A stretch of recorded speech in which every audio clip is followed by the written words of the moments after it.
Hey there, guys, gals, and non-binary pals. I've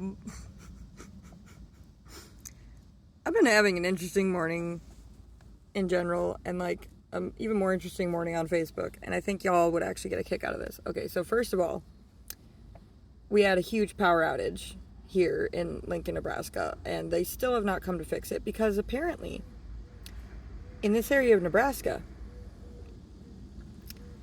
the big inner city gets first priority.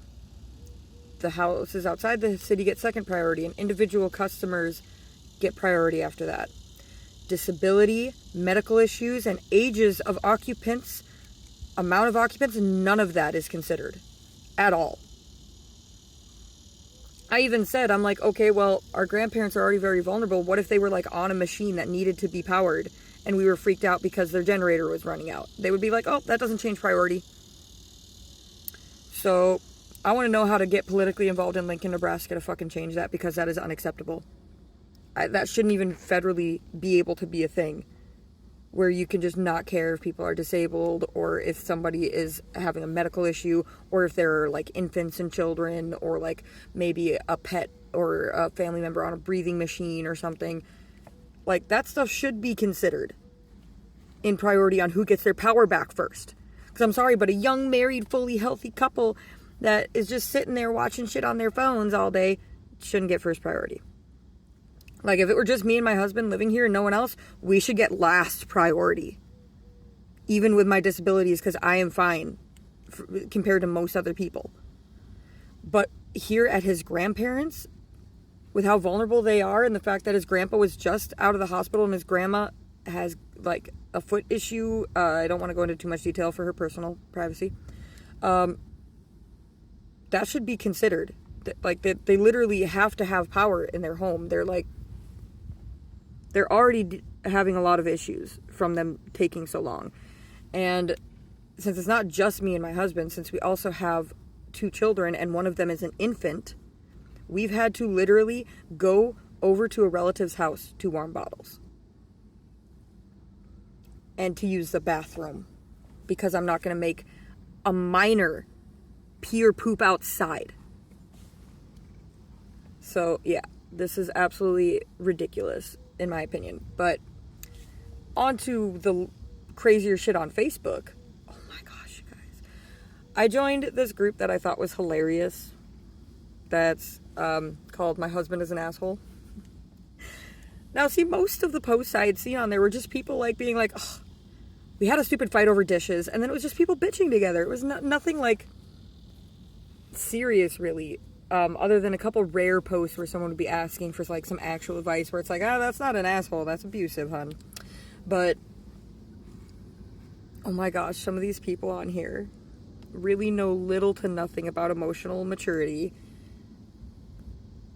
And it's so funny, because once you realize that other people can't make you suffer through what they're suffering, they just try to. They if they have their own insecurities or issues in life, they tend to put it off on the people they're angry at. They may not even do it on purpose, but instead of being angry at them, just don't. I know it's hard, and trust me, I don't say this lightly. But you can choose to not let it affect you. Now, some people cannot easily make that choice. And it takes a lot of therapy, healing, and emotional work to do so. But every human being is capable of doing that at a certain point if they can heal themselves to a certain point mentally. And especially if they have the right kind of natural diets to help the chemicals in their brains stay mostly balanced. It really helps with ADHD and autism. From experience, I'm speaking on that. Not just myself either. Many that I have known that have actually changed their diets, and like, instead of drinking coffee as much, drinking like mushroom coffee with like the super mushrooms. Instead of having lots of sugary treats, having like the greens gummy bears type thing.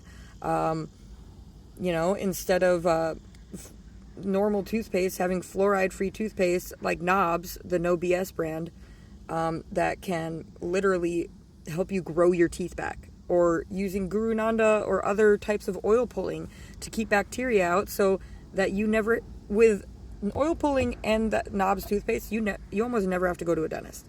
Almost never. Like, these kind of things are what the modern day, we're figuring all this out. This is all new information. So I do understand a lot of people don't have this information, or a lot of people are still ignorant because of how they were raised on how things are changing. And, well, it's sad, but what can you do? You can try to give people advice and information, but they're not always going to take it. And so, yeah, when I'm on Facebook and I'm interacting with, like, trolls or bullies or people who are just toxic in general, they often, like, laugh and are like, oh, you're getting so upset, aren't you? And it's just like, no, I'm actually not. I'm just stating how you're wrong. And you want me to be upset because that would make you feel better about whatever is going on in your life or whatever issues you have. But that's not the fact. In fact, I often wish that my profile almost had a warning for trolls that literally said, if you're trying to get a reaction out of me online, the conversation is going to end with you most likely feeling worse about yourself and me most likely laughing or feeling really bad for you, one or the other. And neither are going to make me upset. And neither are going to get the result you want.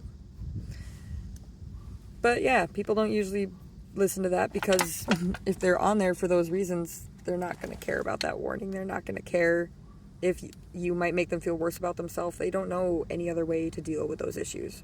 So a warning probably wouldn't do much good. I think my favorite thing, though, is when people get upset when I apologize.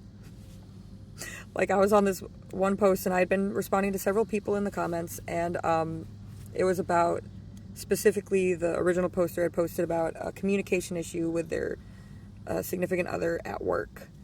And I was just letting some people in the comments know, like, hey, saying that this person has to message, like, while they're at work on their free time, like, if they're able to be on their phone, they have to be messaging their spouse at all times, or their partner, or whatever.